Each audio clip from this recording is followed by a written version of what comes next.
Olá, paz a todos. Vamos à leitura de um versículo da Palavra de Deus para a reflexão. Encontramos em Isaías, no capítulo 45, o versículo 22, onde está escrito assim: Olhai para mim e sereis salvos, vós, todos os termos da terra, porque eu sou Deus e não há outro. Aqui o próprio Deus se apresentando através do profeta Isaías para o povo de Israel e todos os termos da terra, como o Deus que é salvador, ou seja, o Deus que salva. E neste capítulo 45, nós encontramos em vários pontos a expressão de Deus como aquele que salva ou como Salvador. Nós encontramos aqui, capítulo 45, o versículo 5, o Senhor disse: Eu sou o Senhor e não há outro, fora de mim não há Deus. Versículo 6, a última parte: Eu sou o Senhor e não há outro. Versículo de número 11. Assim diz o Senhor, o Santo de Israel. Versículo 13. Diz o Senhor dos Exércitos. Versículo 15. Verdadeiramente tu és o Deus que te ocultas, o Deus de Israel, o Salvador. Versículo 17. Mas Israel é salvo pelo Senhor com uma eterna salvação. Versículo 18, a última parte. Eu sou o Senhor e não há outro. E, portanto, nós encontramos no versículo 21, o Senhor convidando e chamando o povo, dizendo: Anunciai e chegai-vos, tomai conselhos juntos. E a última frase diz: Deus justo e salvador não há fora de mim. Quando Deus diz para olhar para ele, dizendo: Olhai para mim e sereis salvos, vós todos os termos da terra, porque eu sou Deus e não há outro, mostrando que ele é a única solução, o único meio pelo qual as pessoas da época de Isaías e da nossa época, de todos os tempos, elas só podem ser salvos através do Senhor nosso Deus. Então aqui, no Antigo Testamento, nós vemos muito a ação de Deus, o Pai. Desde Gênesis até Malaquias, nós vamos encontrar as expressões referindo-se a Deus, o Pai. Nos Evangelhos, nós já vamos encontrar as expressões referindo-se a Jesus. Jesus Salvador, Jesus Libertador, Jesus o Senhor dos Exércitos, Jesus aquele que livra. E das epístolas por diante, nós vamos ver a ação, o trabalho do Espírito Santo, de Atos para frente. A ação do Espírito Santo em solidificar tanto o trabalho do Pai, no Antigo Testamento, quanto o trabalho do Filho, no Novo Testamento, mais precisamente nos Evangelhos, e através das igrejas que foram se formando, através daquelas vidas que foram salvas e agregadas ao Senhor. A igreja, no sentido de organismo vivo, no sentido espiritual.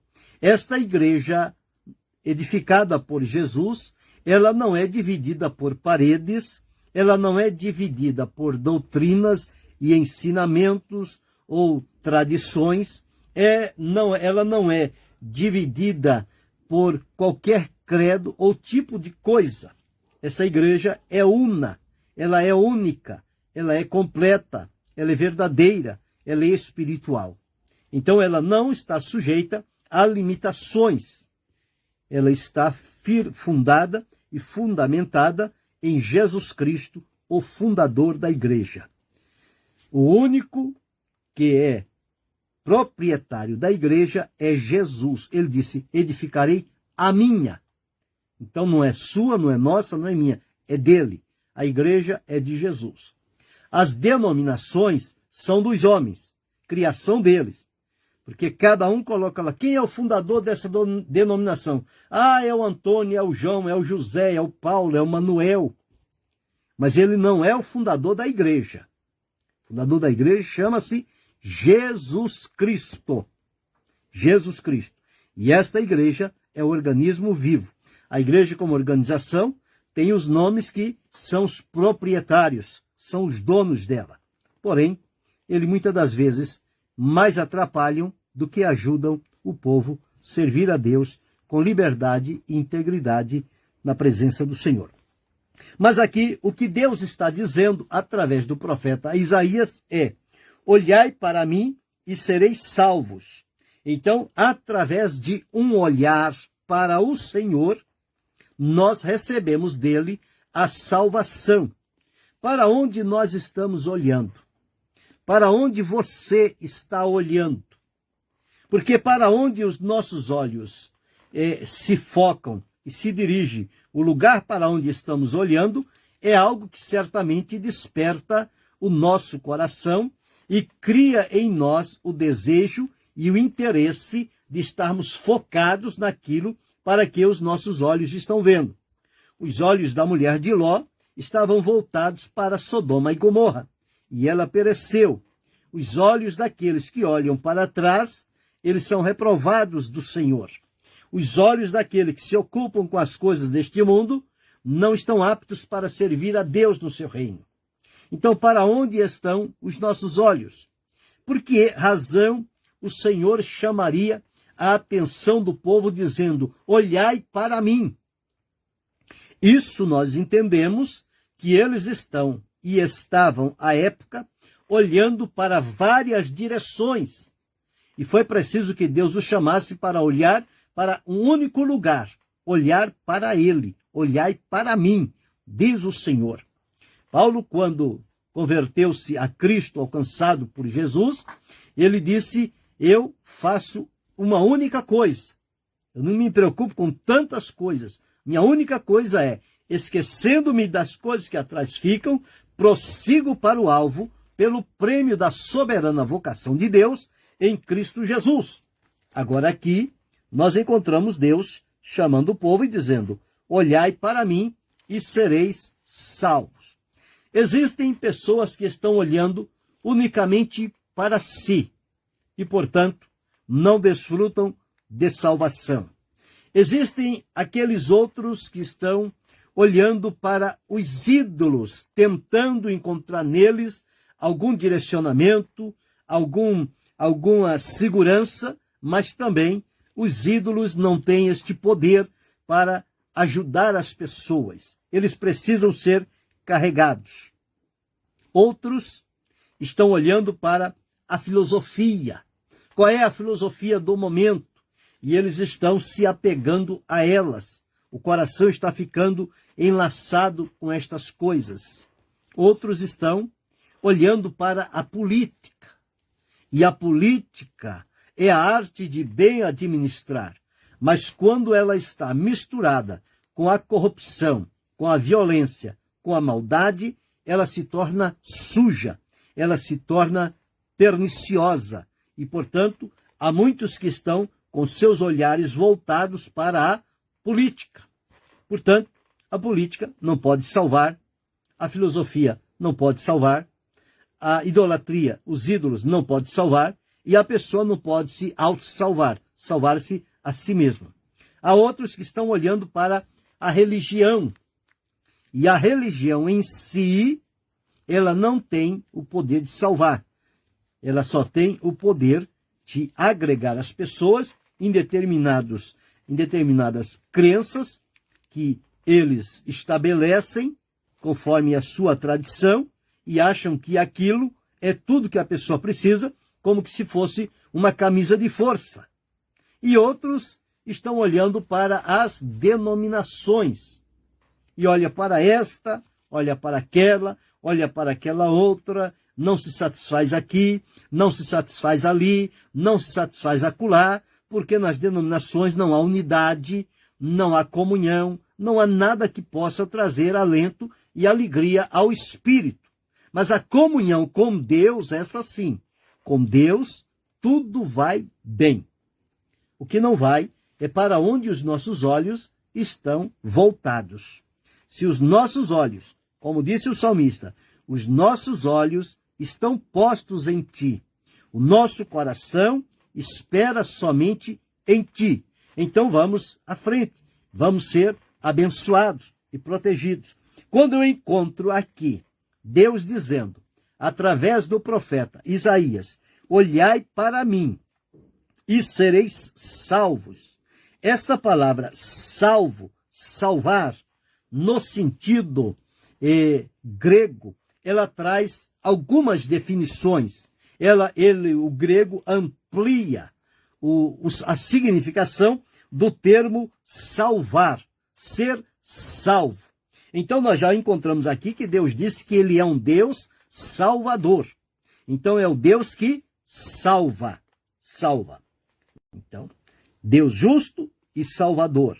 Israel é salvo pelo Senhor como a salvação eterna. O Deus de Israel, o Salvador.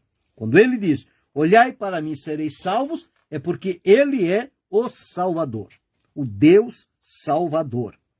Então, quando nós observamos esta palavra, salvar, nela está incluído os termos salvar, exatamente, é livrar. Tem o sentido de livrar. Livrar do quê? Livrar de um perigo iminente. Salvar a pessoa. Tirá-la daquele estado de perigo. E isto quem faz é Deus. A outra significação é libertar. Libertar alguém que está aprisionado, oprimido, perturbado, dominado. Então, o Deus Salvador é o Deus que salva, é o Deus também que liberta. Liberta. Então, ele traz libertação. Um outro sentido é que a palavra salvar traz a definição de cura. Salvar é curar, retirar o mal que está tentando dominar a pessoa no seu corpo físico, seja enfermidade do corpo, do físico, seja enfermidade da alma, seja enfermidade do espírito. Quando diz, olhai para mim, sereis salvos, está incluso ali a cura, seja do corpo, seja da alma, seja do espírito. Mas ela tem também ainda uma outra definição, a quarta definição, que é preservar. O que é preservar? Preservar é manter, preservar é guardar, preservar é proteger. Então, no ato de salvar, o que Deus está fazendo? Ele está nos protegendo, preservando. E o quinto sentido da palavra salvo é purificar, ou seja, tirar de nós as impurezas. Então veja quantas coisas boas estão incluídas no termo salvar. E quando Deus diz, olhai para mim e sereis salvos, exatamente o que Deus quer e pode fazer por nós. É nos salvar, é nos libertar, é nos curar, é nos livrar e é nos preservar e purificar. Então, nós encontramos aqui vários sentidos de Deus para a nossa vida. Então, estes os sentidos que nós observamos. Quando Jesus veio, Jesus anunciou dizendo o seguinte, porque o Filho do Homem veio buscar e salvar o que se havia perdido. Então, em Jesus, o Salvador, nós encontramos a mesma ação de Deus dita pelo profeta Isaías, quando disse, olhai para mim e sereis salvos, vós, todos os termos da terra, porque eu sou Deus e não há outro. Quando Jesus se apresenta como Salvador e Libertador, é exatamente o que Jesus vem fazer. Então, quando nós podemos olhar para Jesus, ele vai nos salvar. Ou seja, ele vai prover para nós livramento. Livramento do quê? Livramento do mundo, livramento de Satanás, livramento da condenação do pecado. É o que Jesus realiza na nossa vida no ato da salvação. Mas ele também nos liberta. Libertar do quê? Do peso, da opressão, da escravidão que vivíamos servindo àquele Senhor do mundo. Mas agora, através da salvação, nós somos libertos. Se, pois, o Filho vos libertar, verdadeiramente sereis livres. Mas vemos também o sentido de curar. Curar. Quando nós observamos em várias oportunidades em que as pessoas enfermas chegaram diante de Jesus, Jesus disse às pessoas, vai, a tua fé te salvou. Ora, mas ele está precisando da cura. Como é que Jesus diz que a fé salvou? Sim, porque a palavra salvar está incluso nela a ação de curar. Curar as enfermidades, curar as mazelas do corpo, da alma e do espírito. Então, curar está incluso na palavra salvação, salvar. Também observamos a palavra preservar, guardar, proteger, defender. Todos esses sentidos estão incluídos na palavra salvar. E, por fim, purificar. A salvação vem também como uma purificação. É onde tira de nós as impurezas que nos impedem de servir a Deus com liberdade. Então, quando Deus disse, através de Isaías, olhai para mim e sereis salvos, vós todos os termos da terra, porque eu sou Deus e não há outro. O escritor aos Hebreus disse, olhando para Jesus. Então, nosso olhar deve estar voltado agora para Jesus. Jesus Salvador, Jesus Libertador, Jesus o médico, Jesus aquele que protege, que defende, Jesus aquele que purifica. Então veja quantas coisas boas e necessárias estão incluídas no termo salvar e salvação. Isto acontece na minha vida, na sua vida, na nossa vida, por obra e graça de Deus, através da obra redentora de Jesus Cristo a nosso favor. Hoje somos salvos pela graça de Deus, desfrutamos do seu amor, da sua misericórdia e temos a promessa da vida eterna. Portanto, glorifiquemos a Deus por termos sido alcançados por esta tão grande salvação, que não somente nos livrou, nos libertou, nos curou, nos preservou e nos purificou. Então, estas ações, elas são reais na nossa vida. Nós somos experiência viva de que tudo isto aconteceu em nós. Então, nosso olhar agora não está mais para dentro de nós, o nosso olhar não está agora mais para os ídolos, não está para a filosofia, não está para a política, não está para a religião, não está para as denominações. O nosso olhar está voltado para Deus na pessoa de Jesus Cristo, o seu Filho, o nosso eterno Senhor e Salvador, Jesus Cristo. Somos salvos por Ele e vivemos esta realidade da salvação, com livramento, libertação, cura, preservação e purificação. Desfrutemos com alegria destas bênçãos que fazem parte da salvação em Cristo Jesus. Querendo Deus, amanhã retornaremos.